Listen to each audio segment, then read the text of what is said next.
मशरिक़ वस्ता में तेज़ी से अपने हक़ में बदलते हुए हालात से फ़ायदा उठाते हुए इसराइल खुद से मंसूब इंतहाई मुतनाज़ और तसव्वुराती नज़रिए ग्रेटर इसराइल यानी प्रॉमिस लैंड के नज़रिए का अब सरकारी सतह पर प्रचार करने लगा है, जिस पर अरब दुनिया से सख्त तशवीश और रद्दअमल सामने आ रहा है। साथ ही इसराइल के अपने हमसायों के हवाले से अज़ाइम और इरादों पर एक और बड़ा सवाल खड़ा हो गया है। 6 जनवरी को इसराइल की अरबी ज़बान में सरकारी ऑफिशियल एक्स हैंडल से एक नक्शा शेयर किया गया, जिसमें सल्तनत इसराइल की 3000 साल पुरानी तारीख का दावा करते हुए मौजूदा उर्दन, लबनान, फ़लस्तीन और शाम के कुछ इलाकों को ग्रेटर इसराइल का हिस्सा करार दिया गया है। और इसमें ग्रेटर इसराइल के मुतनाज़े और नाम निहाद तस्वुरात के मुताबिक ग्रेटर इसराइल में शामिल इलाकों के पुराने नाम लिखे हुए हैं। ये नक्शा इस वक्त आप स्क्रीन पर देख सकते हैं, जो इस वक्त भी रियासत इसराइल के अरबी ज़बान के ऑफिशियल एक्स हैंडल्स पर मौजूद है। जबकि इस नक्शे के साथ सल्तनत इसराइल की 3000 साल पुरानी तारीख से मुतालिक एक मुतनाज़े तस्वुराती तहरीर भी लिखी हुई है, जिसमें दावा किया गया है कि सल्तनत इसराइल 3000 साल पहले कायम हुई थी। इब्तिदा में 3 बादशाहों का दौरे हुकूमत 120 साल तक कायम रहा, जो इसराइल की तारीख के हवाले से बहुत अहम है। पोस्ट में मजीद दावा किया गया है कि इन बरसों में सकाफत, मजहब और मईशत समेत तमाम एरियाज़ में यहूदियों की ज़िंदगी में तरक्की हुई, मगर 931 क़ब्ल मसीह में सल्तनत इसराइल अंदरूनी तनाज़ात और भारी टैक्सीज के बाइस 2 हिस्सों में तकसीम हो गई और शुमाल में सल्तनत इसराइल कायम हुई और जनूब में सल्तनत जूडा कायम हुई। सल्तनत इसराइल 209 साल बाद 722 क़ब्ल मसीह में ख़त्म हो गई, जबकि सल्तनत जूडा 345 साल बाद 568 क़ब्ल मसीह में ख़त्म हो गई। पोस्ट में मजीद दावा किया गया है कि 2 रियासतों में यह तकसीम इसराइली लोगों की पूरी तारीख में सियासी तनाज़ात का बाइस बनी और सैकड़ों साल तक इसके असरात जारी रहे। ताहम यहूदी कौम अपनी ताकत और सलाहियतों की बहाली और दोबारा अपनी रियासत के क़याम की मुंतज़िर रही और साल 1948 में इसराइल की शक्ल में उसका क़याम हुआ, जो मशरिक़ वस्ता की वाहिद जमहूरी रियासत है। इसराइल की तरफ से 2 दिन पहले यह मुतनाज़ तस्वुराती नक्शा और तहरीर शेयर की गई, जो मशरिक़ वस्ता में अरब ममालिक के लिए सख्त तशवीश का बाइस बनी हुई है। मगर ग्रेटर इसराइल यदि प्रॉमिस लैंड का ये नाम निहाद और मुतनाज़ नज़रिया पहली दफ़ा तनाज़े का बाइस नहीं बना है, बल्कि इसराइल के क़दामत पसंद यहूदी मुसलसल इस तस्वुराती नज़रिए के तहत इस ख्वाहिश का इज़हार करते रहे हैं और दावा करते रहे हैं कि इसराइल की असल सरहदें मौजूदा इसराइल से बहुत आगे तक हैं। मिस्र में दरियाए नील से लेकर इराक में दरियाए फुरात तक सल्तनत इसराइल का इलाका है और इस पूरे खित्ते को सेहूनी ग्रेटर इसराइल यदि प्रॉमिस लैंड का नाम देते हैं। मार्च 2023 में इसराइल के इंतहाई दाएं बाजू के सियासतदान और इसराइली वजीर ख़जाना बेज़लेल स्मोट्रिच पेरिस में एक तकरीब से खिताब के दौरान ग्रेटर इसराइल के एक नक्शे के साथ खड़े हुए थे, जिसमें उर्दन को इसराइल का हिस्सा दिखाया गया था और उस वक्त भी ग्रेटर इसराइल के हवाले से अरब ममालिक से सख्त तशवीश और रद्द-ए-अमल सामने आया था। BBC में शाया होने वाले आर्टिकल के मुताबिक सेहूनियत के बानी थियोडोर हेर्ज़ल के मुताबिक प्रॉमिस लैंड या ग्रेटर इसराइल के नक्शे में मिस्र में दरियाए नील से लेकर इराक में नहर फुरात तक के इलाके शामिल हैं। सन 1947 में अक़वाम मुत्तहिदा ने फ़लस्तीन को 2 अलग रियासतों में तकसीम करने की मंजूरी दी और बैतुल मुक़द्दस को एक बैनुल-अक़वामी शहर करार दिया गया।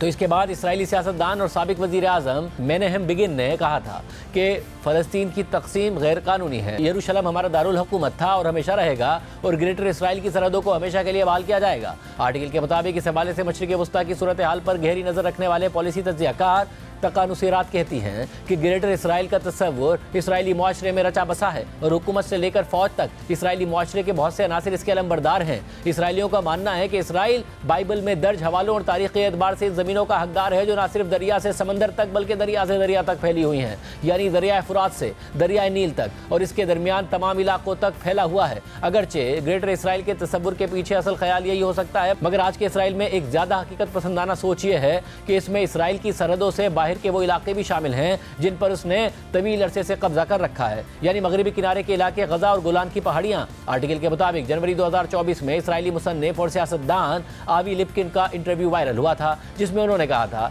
कि एक दिन आएगा जब हमारी सरहदें लबनान से लेकर सऊदी अरब के अजीम सहराओं से होती हुई बहरा रोम से लेकर नहर फुरात तक फैली होंगी। फुरात की दूसरी जानिब कुर्द हैं, जो हमारे दोस्त हैं, हमारे पीछे बहरा रोम है और हमारे आगे कुर्द। लेबनान को इसराइल के तहफ़्फ़ुज़ की ज़रूरत है और मुझे यकीन है कि हम मक्का और मदीना और तूर सीना पर कब्ज़ा कर लेंगे। मशरिक़ वस्ता की हालिया सूरत हाल को देखते हुए ग्रेटर इसराइल यदि प्रॉमिस लैंड के इस नाम निहाद नज़रिए से मुताल्लिक़ इसराइल के जारहाना और तोसी पसंदाना अज़ाइम और इरादे वाज़े हो रहे हैं। इसराइल पहले ही गजा और फ़लस्तीन के दीगर इलाकों पर कब्ज़ा बढ़ाने के इशारे दे रहा है। शाम में गुलान की पहाड़ियों से भी आगे कब्ज़ा जमा चुका है, लेबनान में भी तबाही मचा चुका है और अब ये नक्शा जारी करके दीगर अरब ममालिक जिनसे इसराइल के ताल्लुकात कशीदा नहीं है, उन्हें भी तशवीश में मुब्तला कर दिया है। इसराइल के इस कदम पर रद्द-ए-अमल देते हुए सऊदी वज़ारत ख़ारिजा ने अपने बयान में कहा है कि इसराइल ने नाम निहाद ग्रेटर इसराइल के मुतनाज़ नक्शे जारी किए हैं, जिनमें अरब ममालिक के बाज़ इलाकों को नाम निहाद ग्रेटर इसराइल का हिस्सा करार दिया गया है। ऐसे बेबुनियाद और इंतहा पसंदाना इक़दामात इसराइली हुक्काम के गासिबाना इरादों को ज़ाहिर करते हैं। ऐसे इक़दामात कब्ज़े को मुस्तहकम करने, रियासतों की खुद मुख्तारी पर हमले और आलमी क़वानीन की खिलाफवर्जी के इरादों को ज़ाहिर करते हैं। आलमी बिरादरी खित्ते के ममालिक और अवाम पर जारी इसराइली खिलाफ वर्जियों को रोकने के लिए किरदार अदा करे। इसके अलावा अरब लीग, उर्दन, कतर, मुत्तहिदा अरब अमारात, लबनान, फ़लस्तीन अथॉरिटी और हमास ने भी इसराइल के इक़दाम की शदीद अल्फाज में मज़म्मत की और मौक़िफ़ अख्तियार किया है कि इसराइल का मुतनाज़ नक्शा जारी करना बैनुल-अक़वामी क़वानीन की खुली खिलाफ वर्जी और खित्ते में अपना कब्ज़ा बढ़ाने की कोशिश है। कतरी वज़ारत ख़ारिजा ने कहा है कि यह नक्शा बैनुल-अक़वामी करारदादों की सरीहन खिलाफ वर्जी है। इस तरह के जारहाना इक़दामात अमन की कोशिश, खासतौर पर गज़ा तनाज़े के दौरान अमन के क़याम के लिए की जाने वाली कोशिश को कमज़ोर करते हैं। आलमी बिरादरी इसराइल के तौसीफ़ पसंदाना अज़ाइम को रोकने के लिए इस पर दबाव बढ़ाए, जबकि मुत्तहिदा अरब अमारात ने कहा है कि इसराइल का यह इक़दाम अपने नाजायज़ कब्ज़े को बढ़ाने की दानिस्ता कोशिश और बैनुल-अक़वामी क़वानीन की सरीहन खिलाफ वर्जी है। मशरिक़ वस्ता में इस सूरत हाल पर बात करेंगे। हमारे साथ मौजूद है माहिर मशरिक़ वस्ता उमूर कामरान बुखारी साहब। कामरान बुखारी साहब, बहुत शुक्रिया मुझे ज्वाइन करने के लिए। सब ग्रेटर इसराइल की फिर बातें करना, प्रॉमिस लैंड की बातें करना और ऑफिशियल सतह पर करना, क्या इसराइल आगे बढ़ने जा रहा है? उसे नजर आ रहा है कि अब उसकी कोई रुकावट नहीं है? किस तरफ ये मामला जाता देख रहे हैं? देखिए जी, एक राइट विंग इजरायली हुकूमत के जो एहलकार हैं वो इसी किस्म की बातें करेंगे, क्योंकि एक तो वो आइडियोलॉजिकली बिलीव करते हैं इन चीज़ों में, कुछ ज़्यादा कुछ कम। दूसरा ये है कि उनको कुछ लोग इसको सियासी तौर पे इंस्ट्रूमेंटलाइज भी करते हैं। उन्होंने जो है मतलब वोट लेने होते हैं, अपने बेस को खुश रखना होता है। लेकिन हकीकत ये है कि ग्रेटर इजराइल जो है वो एक यूँ समझिए कि यूटोपिया है, क्योंकि हकीकत यह है कि अगर आप तारीख उठा के देख लें तो इसराइल जो है वो ऑफेंसिव कार्रवाई जो है वो नहीं कर पा रहा, क्योंकि वो डिफेंसिव मोड में है कई दिहाइयों से। आप जितनी जंगें देख लें 1948 से लेके अब तक, तो उसमें इसराइल को किसी न किसी तरफ से कहीं ना कहीं से अटैक आता है।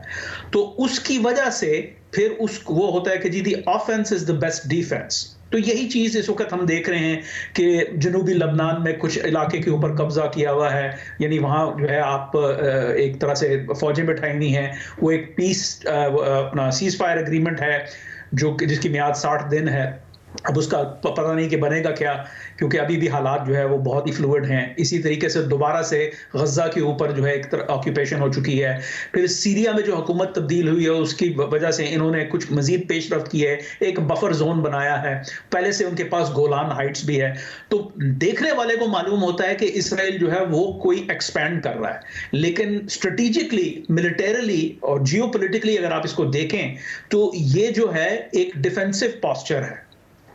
और बहुत सब इस सारे के सारे सिनेरियो में जहाँ पर नज़र आया, चाहे लबनान हो, चाहे सीरिया हो, इसके अलावा खुद ईरान के अंदर कार्रवाई हो या फिर हमास का भी कमज़ोर होना हो, उसमें ईरान नज़र आता है, उसकी जो वीकनेस है। ये कहा जा सकता है कि इसराइल इस वक्त गुज़िश्ता चंद दहाइयों में बहुत स्ट्रॉन्ग पोजीशन में है, और ये क्या ये मुस्तकिल आपको लगता है या टेम्प्रेरी है? देखिए, कोई चीज़ भी मुस्तकिल नहीं होती, ख़ास तौर पे किनेटिक स्पेस के अंदर, बैटल स्पेसेस के अंदर, क्योंकि बड़ा फ्लूइडिटी होती है। कब जो है एक साइड दूसरे के ऊपर जो है हावी हो जाए ये कोई पता नहीं होता। ये वक्त के साथ साथ जो है ना इसका एब एंड फ्लो होता है, उतार चढ़ाव। लेकिन फिल वक्त जो है ऐसे लग रहा है कि देखें, इजराइल एक मुहिम्मे का शिकार है। इजराइल ने ईरान को तो कमज़ोर कर दिया है। ईरान, ये इसमें अब कोई ढकी छुपी बात नहीं, कोई ये जो है इसके ऊपर आपसे एतराज़ नहीं करेगा अगर आप कहेंगे कि लवांट के अंदर, यानी लबनान और शाम के अंदर जो है इस ईरान का असर रसूख जो है बहुत बुरी तरह से कमज़ोर हुआ है। और मैं यूँ समझता हूँ कि ऑलमोस्ट जो है ना होने के बराबर है सीरिया के अंदर। लबनान में फिर भी है क्योंकि हिजबुल्लाह है वहाँ पे।